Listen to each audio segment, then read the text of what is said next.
Uncle थे, उनको ऐसे ही बोल दिया। मैंने कि देखिए मैं जिस चीज़ की तैयारी कर रही हूँ एक दिन ऐसा आएगा कि आप लोग मेरा स्वागत करने। जीएस जो 4th पेपर था बिल्कुल मेरे लिए नया था, उसको लेके बहुत मैं परेशान थी, लेकिन फिर मैं यूट्यूब की हेल्प ली। अब पापा दोनों यही सुन के रोने लगे, वो दोनों जो है, और मेरे आंखों में भी आंसू आ गए। ये चीज़ देख लगा रखे थे मैंने, जैसे यूपी का मैप है, यूपी में जिस डिस्ट्रिक्ट है तो उसमें देखने के लिए कौन से डिस्ट्रिक्ट का बॉर्डर टच करता है। Hello everyone, welcome to student. तो अभी हमें भकरोला गांव में, जो कि अलीगढ़ के पास पड़ता है, जैसे कि आप देख सकते हैं हम अपनी गाड़ी से भी आए थे, थार से।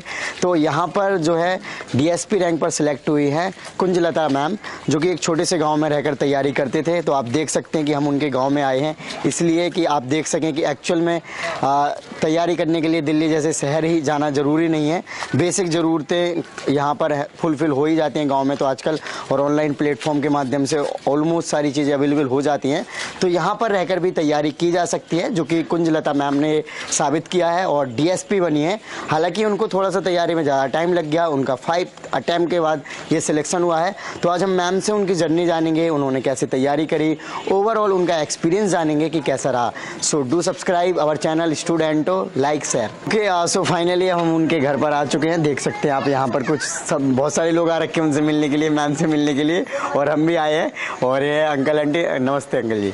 हाँ, सो चलिए चलते हैं मैम से और उनका आज इंटरव्यू करते हैं और आपको दिखाते हैं कि किस तरीके से होती है चीज़। आ चुके हैं मैम के पास और मैम अभी हमारा इंतजार कर रही है। हालांकि हम पहले भी मैम से मिल चुके हैं, जस्ट एक फॉर्मेलिटी के लिए कर रहे हैं। ओके मैम, हेलो मैम, कैसे आप? ओके, आप अपना एजुकेशन बैकग्राउंड बताइए। मैंने बीएससी किया है पीसीएम से, उसके बाद मैंने एमएससी किया है मैथमेटिक्स के साथ। ओके, सो मैम ये जो यूपीपीसीएस या सिविल सर्विसेज की तैयारी है, इसका मोटिवेशन आपको कहाँ से आया है? ये मोटिवेशन मुझे 2017 की बात है। हम डीएस कॉलेज में जब मैं बीएससी कर रही थी जी मैम, तो वहाँ एक समारोह का आयोजन किया गया था, जिसमें हमारे जहाँ से मैंने कोचिंग लिया वहाँ के चीफ गेस्ट थे डॉक्टर पंकज कुमार वर्मा सर, जो तत्कालीन कुल तहसील में एसडीएम थे। फिर वहाँ पर हमने वो उसको ज्वाइन किया प्रोग्राम को। तो वहाँ से हमें चीज़ के सर ने इस तैयारी के बारे में बताया लोगों को, और इन्होंने ये बताया कि मैं एक निःशुल्क कोचिंग चलाता हूँ जो गरीब बच्चे हैं, जो नहीं निकल पाते हैं ग्रामीण पृष्ठभूमि से या कहीं अन्य जगह से, तो वहाँ लोगों के बच्चों के लिए निःशुल्क जो है सिविल सर्विस की तैयारी कराता हूँ मैं जी। तो उस कोचिंग के बारे में मुझे वहाँ से पता पड़ा। फिर मैंने 2017 में इस कोचिंग को ज्वाइन किया। और वहीं से मुझे इस जो है तैयारी के बारे में पता चला, वहीं से मुझे मोटिवेशन मिला इस तैयारी। ओके, सो जैसे कि मैम आपका ये 5th अटैम्प्ट है, तो थोड़ा सा पिछले अटैम्प्ट्स के बारे में बताइए कि कौन सा अटैम्प्ट कब दिया, उसमें क्या रिजल्ट रहा आपका? मैंने पहला अटैम्प्ट अपना 2018 में दिया था जी मैम। तो उसमें मेरे 1 नंबर से प्रीलिम्स रुक गया था। फिर उसके बाद मैंने 2019 में दिया दूसरा अटैम्प्ट अपना, तो वहाँ मेरा फिर 2 या 3 नंबर से समथिंग रुका था प्रीलिम्स। तो 2 बार मेरा प्रीलिम्स नहीं हुआ स्टार्टिंग में। उसके बाद में तीसरा अटैम्प्ट मेरा प्रीलिम्स हो जाता है, लेकिन मेरा मेंस नहीं हुआ। फिर 4th अटैम्प्ट में मेरा ऐसा ही रहता है, प्रीलिम्स मेरा अच्छे मार्क्स में क्वालिफाई करती हूँ, परंतु मैं अपना मेंस क्वालिफाई नहीं कर पाई।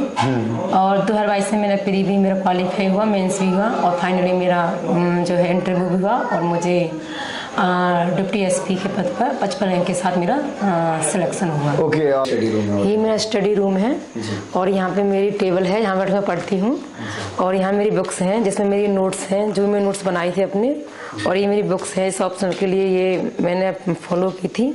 और इसके बाद ये सारे मेरे नोट्स हैं, और ये मेरी आंसर राइटिंग के जो भी की थी मैंने वो कॉपियाँ हैं, और इसमें ये मेरे ऑप्शनल की कॉपी है ज्योग्राफी की, और इसमें कुछ मेरी कॉपी हैं, इसमें जीएस फर्स्ट की है ये, और जीएस पेपर 2 की, जैसे मैं इसमें से फ्लो चार्ट वगैरह का यूज करती थी। और ये मेरी जीएस पेपर 3 की कॉपी है, जैसे ये है, इसमें ब्लू इकोनॉमी क्या, इसका क्या आशय है, तो मैंने इसको ऐसे फ्लो चार्ट बना के तो मैं इसका। और ये जीएस पेपर 4 की कॉपी है मेरी, 4th की नहीं है इसमें। और ये मेरा मैप लगा रखे थे मैंने, जैसे यूपी का मैप है, यूपी में जिस डिस्ट्रिक्ट हैं तो उसमें देखने के लिए कौन से डिस्ट्रिक्ट का बॉर्डर टच करता है, प्रीलिम्स में क्वेश्चन पूछे जाते हैं, तो मैं देखने के लिए जो भी कोई करंट में शुरू रहता था डिस्ट्रिक्ट समझ उसको देखने के लिए।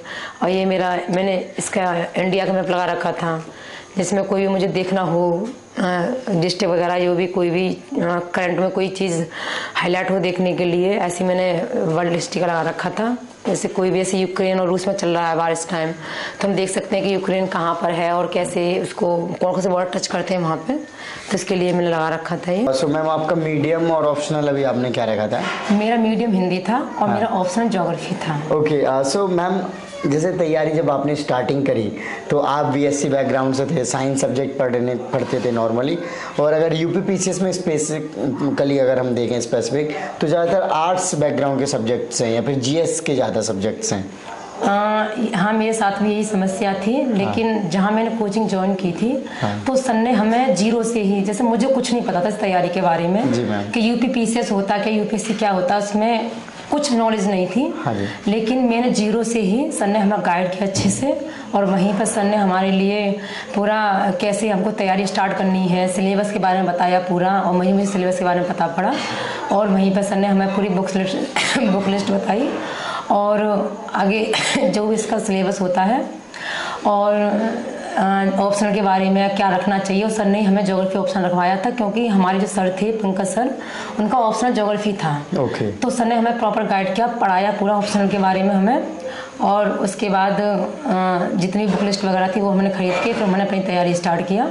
और सबसे पहले सर ने हमें एनसीईआरटी कराई, तो एनसीईआरटी में जो भी एनसीईआरटी पढ़ती थी उसके बाद हमारे एक हफ्ते में टेस्ट होता था जी, जिससे कि हमें पता पड़े भाई तैयारी कहाँ तक चली हुई, कहाँ तक पहुँची है। फिर टेस्ट के बाद सर हमारे चेक कराते टेस्ट, और फिर हमारे सर ने सारी टेक्स्ट बुक जो थी लक्ष्मीकांत जैसे पॉलिटी की मैं सर रेफर की थी, और एसके पांडे की मैंने पढ़ी थी तीनों हिस्ट्री के लिए, मॉडर्न हिस्ट्री के लिए, मीडिएवल के लिए, एनसीईआरटी के लिए। और जैसे उसमें ये इन्वायरमेंट के लिए मैंने घटना चक्र को बड़ा अच्छे से किया था, और साथ ही बेसिकली एक नौ करके एनसीईआरटी आती है, तो बेसिकली सर ने हमें वो कराई थी। और उसके बाद और सब्जेक्ट जिसमें हम ज्योग्राफी पढ़ी थी, ज्योग्राफी मैंने एनसीईआरटी से अच्छी की थी। और इसके बाद हमने परीक्षावाड़ी भी हमें बताई थी, इससे फैक्ट वगैरह हमारे अच्छे से हो जाएं, और ऐसे ही मैंने उसके लिए किया था। ओके, सो मैम जैसे कि आप क्लास भी करते थे या फिर सर के गाइडेंस में भी थे, तो किस तरीके से आपने बाकी सारी चीज़ों को तैयारी के दौरान जो क्लास में बताया जाता था या फिर जहाँ से पढ़ते थे, उसके अलावा आप घर पे कैसे करते थे मैम? हाँ, उसके अलावा ये था जैसे वहाँ पढ़ने के बाद मैं जो भी पढ़ाया जाता था उसको अच्छे से पहले पढ़ती थी घर आके, उसका रिवीजन जो भी सर ने दिया टास्क को अच्छे से करके फिर उसके क्वेश्चन लगाना, क्योंकि क्वेश्चन उसमें मस्ट हैं। जब तक हम उसके प्रीवियस क्वेश्चन नहीं देखें जिस टॉपिक को हमें पढ़ाया उससे, तो हमें समझ में नहीं आता हमारा मतलब क्या चल रहा है और कैसे हमारे क्वेश्चन पूछे जाएंगे आगे। तो मैं क्वेश्चन को देखती थी, उसके पेपर मेगा पुरानी टेस्ट सीरीज थी, टेस्ट सीरीज भी लगाती थी। और जैसे लक्ष्मीकांत मैंने पढ़ी है, तो लक्ष्मीकांत में उसमें यूनिट वाइज दे रखा है जी मैम। तो इसमें फर्स्ट यूनिट में जो भी टॉपिक है, जैसे पहले हमारा हिस्टोरिकल बैकग्राउंड स्टार्ट होता है, तो वहाँ से मैंने जो भी क्वेश्चन पूछेंगे पहले मैं पुराने क्वेश्चन देखती घटना चक्र से, उसके बाद में क्वेश्चन को उसी बेस पे अपने उसको पढ़ती थी, और वहाँ से जो भी ब्लड पॉइंट जो होते थे मुझे लग रहा है मुझे याद नहीं हो रही है, भूल रही हूँ मैं, तो मैं उनको नोट्स में के रूप में वहाँ पे लिख लेती थी। हेलो फ्रेंड्स, अपनी प्रिपरेशन को बेटर बनाने के लिए, पिछले साल के टॉपर्स के नोट्स के लिए, उनकी बुक लिस्ट के लिए और बड़ी कोचिंग के द्वारा दिए जाने वाले रिसोर्सेज या पीडीएफ के लिए और फ्री बुक लिस्ट के लिए, चाहे एनसीईआरटी हो या फिर स्टैंडर्ड बुक्स हो, इन सब के लिए आप हमारा एक्सक्लूसिव टेलीग्राम चैनल जरूर ज्वाइन करें, जिसका लिंक आपको वीडियो के डिस्क्रिप्शन में मिल जाएगा। यहां पर आपको रेगुलर बेसिस पे एग्जाम्स के अपडेट मिलेंगे, साथ ही साथ यहां पर आपको डेली क्विज़ेस मिलेंगे, और तो और यहां पर आपको ऐसी बहुत सारी चीजें मिलेंगी जो आपकी प्रिपरेशन को आसान बनाने में बहुत हेल्प करेंगी। सो अगेन लिंक वीडियो के डिस्क्रिप्शन में, हमारा टेलीग्राम चैनल जरूर ज्वाइन करें। सो मैम ये जो तैयारी है, आपकी जर्नी काफ़ी लंबी हो गई है, और इस जब लंबी जर्नी के बाद अगर कोई हमें पॉजिटिव रिजल्ट मिलता है तो डेफिनेटली उन्हीं चीज़ों को इस चीज़ की वैल्यू होती है जो ज़्यादा टाइम दे जाते हैं। तो मैम आपका क्या रिएक्शन था और आपके फैमिली वालों का क्या था? हाँ, जैसे मेरे पापा मम्मी दोनों खेत पे से आए थे, हाँ, तो वो गेहूँ कट रहे थे हमारे, हाँ, तो मैंने पहले उनको नहीं बताया कि मेरा रिजल्ट आ रहा है, लेकिन उन्होंने खाना खाने थे दोनों के लिए, तो मम्मी पापा ने खाना खाया, तो मैंने उनको 7:30 बजे बताया कि आज मेरा रिजल्ट आ रहा है, हाँ, तो दोनों बहुत एकदम शांत से हो गए। तो पापा मेरे जो दूसरे कमरे में चले गए, मम्मी मेरे पास थी। तो जैसे 8 की समथिंग रिजल्ट आया था, मैं रिजल्ट देखा तो मैंने अपना रोल नंबर डाला, तो पहले मैंने अपना नाम ही देखा उसमें कि मेरा नाम है। फिर मैंने देखा हुआ किस में मेरा डिप्टी एसपी।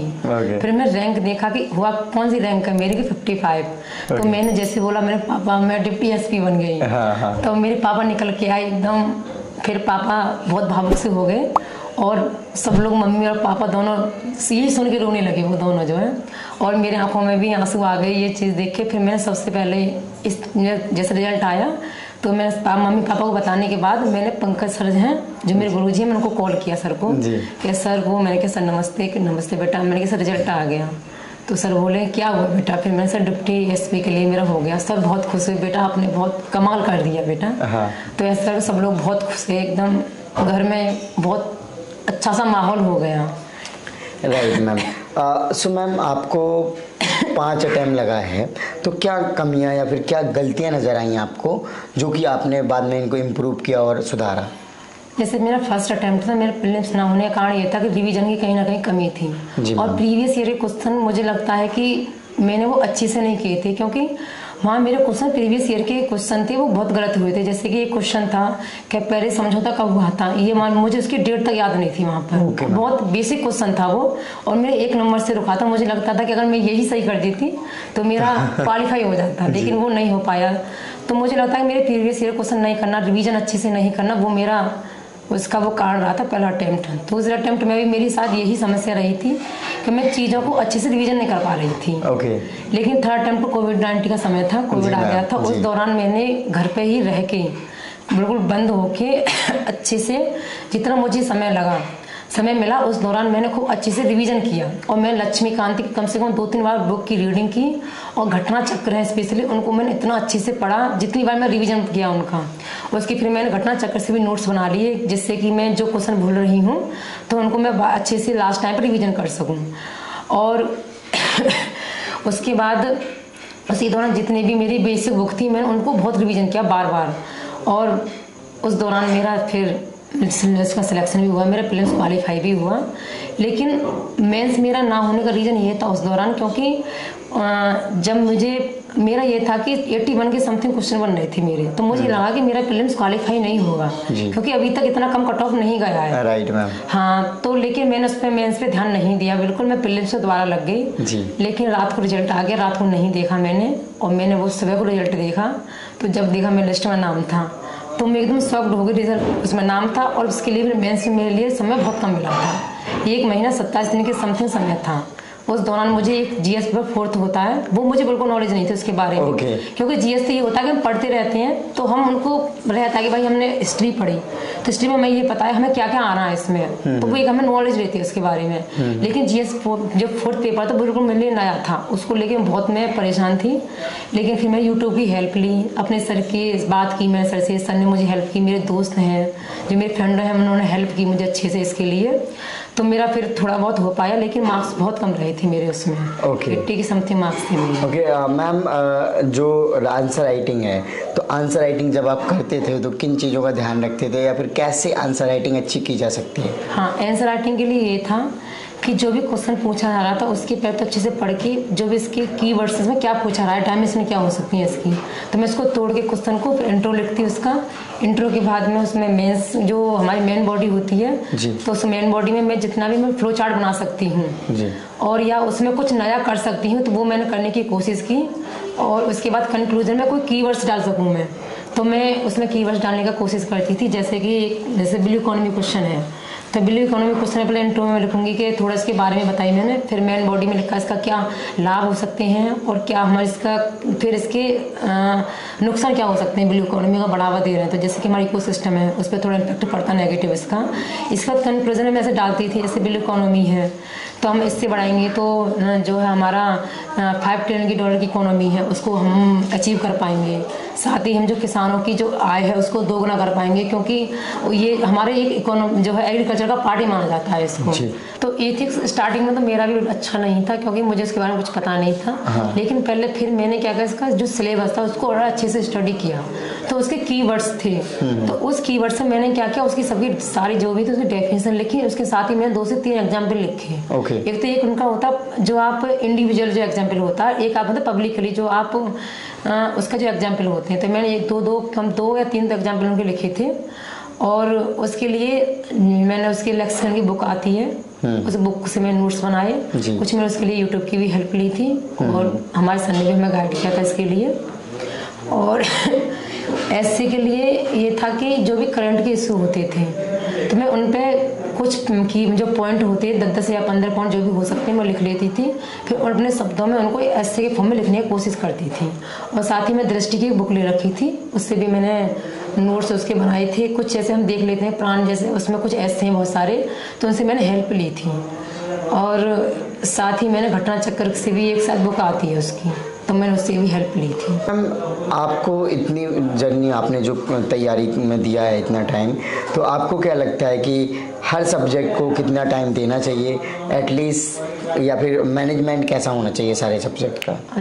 प्रीलिम्स के लिए पहले तो हमें अगर देखें मैनेजमेंट का, तो ये देखना चाहिए कि कहाँ किस सब्जेक्ट में वेटेज ज़्यादा है। हाँ। जैसे कि मुझे लगता है कि जैसे मैंने जितना भी स्टडी किया तो हिस्ट्री का बहुत अच्छा वेटेज रहता है, तो मैं मॉडर्न हिस्ट्री को सबसे पहले रखती थी क्योंकि मुझे वो अच्छी लगती थी पढ़ने में। जैसे मैं सर राजकुमार गुप्ता सर थे, उन्होंने हमारे अच्छे से गाइड किया उसमें, सर ने हमें पढ़ाई तो बहुत अच्छे से पढ़ाई थी। और मैंने फिर उसको अच्छे से अपने नोट्स बनाए सीक्वेंस में लगा के, पहले स्टार्टिंग कहाँ से मुगलों का पतन होता है वहाँ से मैं स्टार्ट किया और उसको मैंने की छोटे छोटे पॉइंटों में ब्लड पॉइंट्स में अपना नोट्स बनाया आज़ादी तक, जैसे हमें आज़ादी मिली। और उसके बाद मैंने एंशिएंट हिस्ट्री को किया और मैंने मॉडर्न मीडियम हिस्ट्री के भी नोट्स ऐसे ही बनाए, अपने छोटे छोटे नोट्स बनाए मैंने। उसके बाद मैंने लक्ष्मीकांत को पहले बुक को बहुत अच्छे से पढ़ा क्योंकि उसका बड़ा क्वेश्चन आते हैं, कम से कम 15 से 20 क्वेश्चन हम देखें तो वहाँ वेटेज रहता है। तो उसके मैंने नोट्स नहीं बनाए ज़्यादा, लेकिन जो भी उसमें की पॉइंट हैं कि मुझे लगता है कि ये ज़रूरी है लास्ट टाइम पे याद करने के लिए, तो वहाँ से नोट्स बनाए मैंने। लेकिन मैंने उसको बुक को बहुत रिवीजन किया, 4 से 5 बार मैं कम से कम रिवीजन करती थी उसमें पेपर से पहले उसको। और उसके बाद मैंने ज्योग्राफी है, ज्योग्राफी के लिए मैंने एनसीईआरटी के नोट्स नहीं बनाए क्योंकि एनसीईआरटी के नोट्स ही अपने आप में खुद नोट्स हैं, क्योंकि हम उसको मैंने अच्छे से पहले स्टडी किया, डीप स्टडी किया। उसके बाद मैंने घटना चक्र से जो भी फैक्चुअल क्वेश्चन होते हैं जो मैं भूल सकती हूँ उनका मैंने नोट्स बनाया, परीक्षावाड़ी से ज्योग्राफी के नोट्स बनाए वहाँ से मैंने।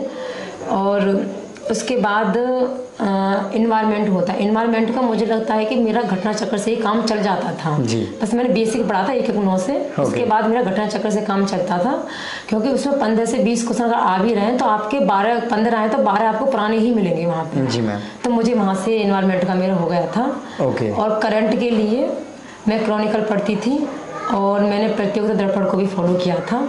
और साथ ही एक फैक्ट के लिए मैं कुछ यूट्यूब चैनल थे उनका हेल्प ले लेती थी, जिसमें स्टडी आई की मैंने हेल्प ली है, वहाँ से मैं पढ़ती थी। और साथ ही ये उत्कर्ष वाला निकालता है फैक्ट के लिए, कभी कभी वहाँ से मैं लग रहा है कि मुझे कोई फैक्ट वाले क्वेश्चन है मैं वहाँ से देख लेती थी। मैंने मेंस के लिए जो नोट्स प्रिपेयर किए थे तो वो मैंने विजन से भी हेल्प ली थी, उसकी दृष्टि के कुछ नोट्स लिए थे। और साथ ही मैंने उसके विजन 365 को मेंस के लिए और एसए के लिए, करंट अफेयर्स के लिए बड़े अच्छे से करने के लिए मैंने दिल्ली में एक फ़ोटोकॉपी की शॉप है, स्टूडेंट्स फ़ोटोकॉपी एंड बुक्स के नाम से, वहाँ से मैंने मंगाए वो नोट्स, वो बहुत अच्छे प्राइस पे और अच्छे नोट्स वहाँ से मुझे मिले।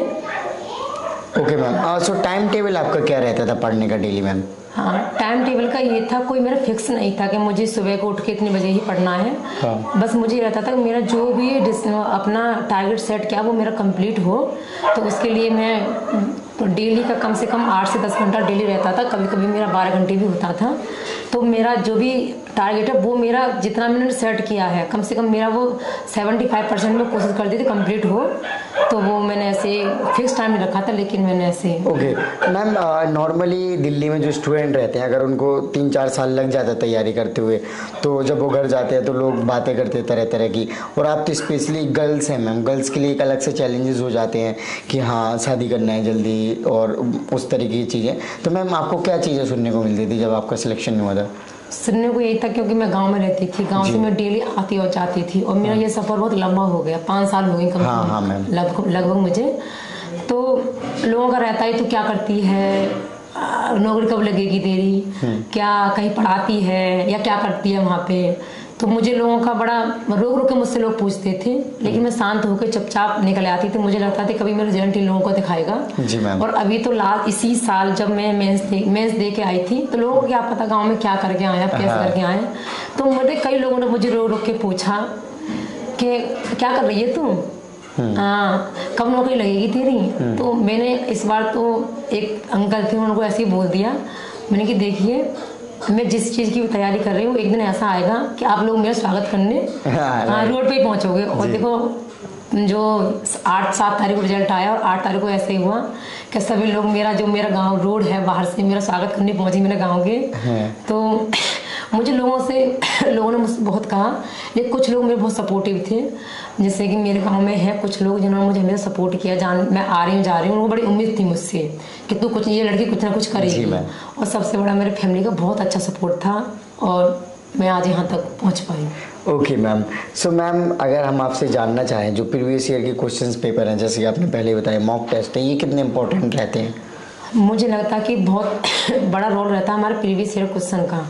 आप यूपीपीसीएस में देखेंगे प्री मेंस, तो प्री में ये रहता है कि कम से कम आपके 150 क्वेश्चन आते हैं। तो इनडायरेक्ट वे में आपको 70 से 75 क्वेश्चन पुराने मिल जाते हैं। लेकिन आप अगर उनको अच्छे से स्टडी करते हैं तो पुराने क्वेश्चन का बहुत बड़ा रोल रहता है। और मेंस पे भी मैंने देखा, जैसे मैंने 21 में दिया था। हाँ। तो मैंने जीएस पेपर 4 में ये देखा, मैंने नोट्स बनाए थे अपने। तो वो नोट्स ऐसे थे कि मैंने पुराने क्वेश्चन जो आए थे 4 साल में भी पूछे गए थे, 18, 19, 20 में 3 साल में, तो मैंने उनके नोट्स को बना रखा था, जो एक फॉर्मेट बना रखा था उनका। और मुझे पेपर में जाके ये लगा कि जैसे कि मेरे सामने क्वेश्चन रखे मैं लिख रही हूँ उनको। तो पुराने क्वेश्चन का बहुत बड़ा रोल रहता है, उनको करना बहुत जरूरी है अच्छे से। Right ma'am. सो तैयारी करते करते कभी आलस आता है, कभी डिमोटिवेशन आता है, तो मैम इन सब कुछ चीज़ों को कैसे आपने ओवरकम किया? हाँ बिल्कुल आता है।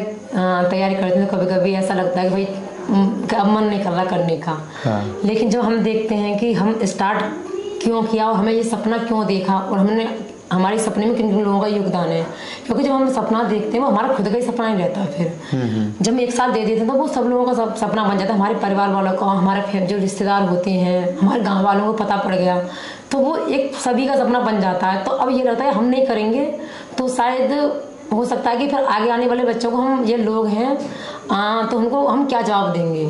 कम से कम मैं कर जाऊंगी तो हो सकता है कि मेरे गांव के और भी लोग निकलें और अधिकारी बने, क्योंकि मैं पहले अपने गांव की पहली लड़की हूँ। गांव में आसपास में भी मैं पहली ऐसी लड़की हूँ जिसने यूपीपीसीएस से एक सिविल सर्वेंट बन के, और वो भी एक अच्छे पद पे जो मैं पहुँची हूँ उसमें। जी मैम।